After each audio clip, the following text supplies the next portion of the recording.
वहां पीछे दो बालिकाएं प्ले कार्ड लेकर कब से खड़ी है, हाथ उनके थक जाएंगे। मैं सिक्योरिटी के लोगों से कहूंगा कि वो लेकर के, शायद मेरे लिए लेके आई है, वो लेकर के मुझे दे दीजिए और आपका जो कुछ भी मैसेज होगा मैं उसको बड़ी गंभीरता से लूंगा।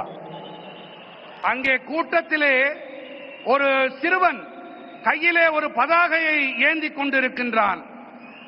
அந்த குழந்தையிடமிருந்து பாதுகாப்பு அமைப்பைச் சேர்ந்தவர்கள் அவர்கள் அந்த பதாகையை வாங்கிக் கொண்டு வாருங்கள்.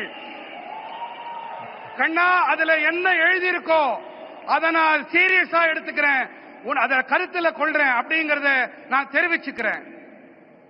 उसको जरा कलेक्ट करके मेरे पास पहुंचा दीजिए. அதை யாராவது கொஞ்சம் சேகரிச்சுட்டு இங்க கொண்டு வாங்க. साथियों, थैंक यू बेटा, आप कब से हाथ ऊपर करके खड़े थे. साथियों, கண்ணா ரொம்ப நேரமா கைய அதை தூக்கிட்டே நின்னுட்டு இருந்த, ரொம்ப ரொம்ப நன்றி உனக்கு.